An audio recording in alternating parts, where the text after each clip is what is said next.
Hey everyone, this is Tiffany from travelinginamerica.com. I am back from my very first trip to New York City, and I wanted to do a series of trip reports for you. One thing that I noticed when I was gone is I kind of am on the go and I'll snap some pictures, but I'm definitely not going to have that kind of travel channel where it has all this polished professional videography and things like that. It's not the way I want to enjoy my trip, but I do want to report some things that I think can be helpful to people as they plan. So we left on the 7th of July, 2019, and we came back on the 14th. So we stayed a full week. And let me just tell you how it went from the get-go. We got a local taxi company to take us to the airport, which I think we took off, our plane took off at like 5 something. So we didn't land until 10 something New York time. So we're an hour behind New York. So we got there okay, everything's good. I know DFW Airport. One of the things that I was nervous about, kind of as an introvert, a little hermit in me, is going to another airport. But we flew into JFK, which I know LaGuardia is closer to Manhattan. But I've heard some things about LaGuardia, like a lot of it's not on time and things like that. So we had flown into JFK. Really easy airport to navigate, really nice airport. I really loved it. I expected it to just be like so crowded, and it was not. It was on either leg of the trip. It was nice. Not a lot of people walking around. We had a very good experience. There's lots of places to eat and shop and things like that in the airport. Now, we flew Delta and we went first class.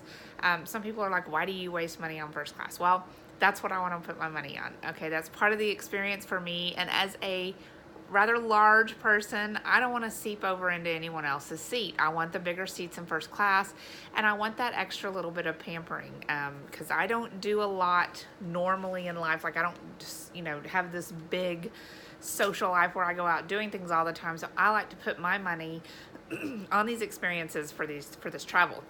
Now, part of the problem is we have flown first class a few times to Disney World, which is going from Dallas to Orlando. And that was a very nice experience, and that was on American Airlines. So I figured flying Delta would be about equal, even though it was a little cheaper. I had booked them because I saved a couple $100, and I probably shouldn't have. But I didn't know to look. I mean, it looked like a big airplane. I don't know anything about it, so I'm like, okay, we'll do that. It was definitely not a good experience as far as what you expect first class to be. I really couldn't tell a difference between first class and the rest of the plane, except, it just kind of, I think they have 2 seats on each side instead of 2 seats in 1 seat in first class. So you really couldn't tell much of a difference. It was not the pampering experience that you kind of expect in first class that you get on American. I really expected it primarily because the trip to Orlando is a lot shorter than the trip to New York. And so I figured, wow, with a trip going that far, it's definitely going to be a better investment, a good experience. The people were great. I will say that. The people at the airport, I know people at DFW are nice, but the people at JFK were nice. People on Delta were very nice. I did see probably more rude customers in Delta. The flight attendants were very, very kind and polite, and they were just great. I didn't have a bad word to say about any of them, including the gate people were nice. But more rude customers we saw around us. So that I didn't like. It kind of ruins it when you're just being, a turd to everyone, to the flight attendants. You're kind of ruining my trip when there's no reason. It was stupid stuff. Like they didn't like the meal options or whatever. So anyway, the flight went fine. We had a smooth flight. We landed in, and oh my God, let me just say, when you are flying in, if you fly into New York, I suggest you fly in at night. Try to get that night flight, because when you fly over Manhattan and you can see like the Empire State Building is lit up and everything, it's like, oh my God, this is so cool. So we loved that part, and you kind of fly over Manhattan and then you go farther into JFK, and then you got to get in the car and drive all the way back. So it is a bit of a drive. It was about, I think, like a 45-minute drive from the airport. Now, the airport navigation is very easy. We got out, we went straight, we got our bags. One thing that I do love about Delta that American didn't have, I'll tell you this, is you get to bypass the long security lines. We got to go to the front, and you get to bypass the check-in, obviously, and your luggage comes. Oh, and in your check-in, you get to bypass the check-in line, and then you also, your luggage is put on the conveyor belt first, so it comes out first, so you don't have a long wait. So those are all perks to flying with Delta that I didn't have in the American flight. So, and I would love that if they would do that for Disney, because the Orlando airport has a nightmare of a line for security. So the meals that were offered on the plane were kind of paltry. It was a Cobb salad or a ham sandwich. And so they were kind of puny looking and kind of just pathetic looking. They were not first class type of food. But again, everyone's real nice, whatever. They also, a big difference, they do not have, on this particular flight, they do not have TVs built into the back of the seat. So you can like watch shows and stuff. And that's something that American has on the flights to Orlando. So we had to actually buy, I think it was $16 each leg per person. We had to buy Wi-Fi and then try to access this thing called GoGo Flight, whatever, and watch little things on our phone. They don't provide earbuds, so I didn't have earbuds with me because I don't ever like to use them. My kids do. So I couldn't even listen to anything anyway, and American does provide that. So I ended up spending like $50-something while we were in the airport on the way back to try to get them. But that just kind of sucks because having a big screen on the back of your seat, and you can also, on American, you can see where you are in the flight and all kinds of stuff. It's just neater. So wasn't impressed with that. Probably won't fly Delta anymore because of that, unless I find out something different about the plane. So we got into JFK. We decided to get a cab because, haven't ever taken a cab. The cabs I take here are different. It's like a cab company, but it's really just a minivan guy or whatever. So I wanted to take like a New York cab, So we got in one of those and didn't realize that when they have the partition in the cab, you're not going to feel that air conditioner. So even if they've got it blasting, it's blasting on them. So the partition has a little window that's tiny, and you're just going to be sweltering. So we were so hot on the way there. But he took us into Manhattan, and he went via the tunnel, so we didn't get to go on the bridge. I didn't know this until we were already in there, and I was like, oh shoot, I wanted to see, coming in over the bridge and see the skyline and all. So that part kind of sucked a little bit, but it was late. We were tired. We were going to get into the hotel almost midnight.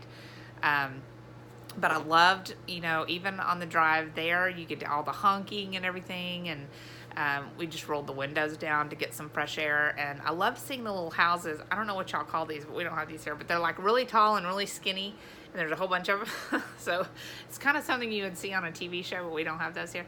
But it was really neat looking. I guess they kind of go back like backwards into the lot that they're on or whatever. But our houses here are kind of more wide and one story, and y'all have like taller little skinny things.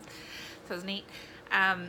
So we got to the Knickerbocker, and we were amazed when we got in there to Times Square at how popping it was at midnight. I mean, it was just like, it looks like daylight because there's so many lights, and there's just people everywhere. There's kids, there's everybody. Everybody's everywhere. So it does not, when they say the city that never sleeps, they mean it. Like, you could go down there at any time, and you could shop, do whatever you want at any time. Restaurants, all kinds of stuff. So that was kind of neat. But we didn't feel like really going out because we were so tired. So we opted to just, we kind of peeked around a little bit, and then we went on up into our room. The Knickerbocker put us on the 15th floor, and I had gotten my hotel reservation through hotels.com, and I had to make two, if you remember, because the rain from the day before caused us to have to change our flight. So then I had to add on another 2-day reservation at the Knickerbocker, and I did that verbally through hotels.com, which I'll explain what happened with that later. But we loved our 15th floor room. We had a 2-queen bed room, and it was nice. Everyone always talks about the small size of New York City hotel rooms. Well, the Knickerbocker's it was nice size. Plenty of space for everything. They had the blinds, the electric blinds that go up and down or whatever. Not much of a view, but we didn't care on that because we were planning on being out all the time. Beds were amazing. The shower was amazing. The bathroom, double sinks. It was just really nice. I like to write thank you notes and put a $10 tip per day for housekeeping, and I left those each morning. And the first couple of mornings, the girl wrote me back a note, and she was so sweet. She was in there one day when we came back, And she was just very sweet, and she's like, thank you so much for sharing and about all this, and just such a sweet lady. And then she even told us when she was going to be off for a couple of days and enjoy our trip and all. So we had a really, really good experience with that. That night, we were hungry when we got in, because the plane dinner was like really not good. And so we ordered room service. We ordered 2 burgers, one for each of the kids, and I ordered these little chicken things. And then we ordered 3 desserts, because we wanted to try like a New York style cheesecake, stuff like that. And my daughter got cookies. And then we had 3 sodas. So that total came to like $177. So I was like, oh my gosh, New York is definitely more expensive. Plus, you tip when they come up. The only complaint I had about the Knickerbocker during this time was that there's no ice machines. And so I am the type of person, I can't just drink room temperature water and soda. I like ice. And so, especially in the heat. And so we would constantly have to call down to dining and have them bring up an ice bucket, which means you tip and all that. So it was kind of like just a pain in the butt. I think they definitely need to put ice machines. As far as the look of the hotel, everything was gorgeous. The only complaint I had about the looks of the hotel during our first stay was the carpet in the hallways needs to be replaced. It's bunching up really bad, and so they're going to have someone fall on that, because you got these little bumps that kind of go up pretty far.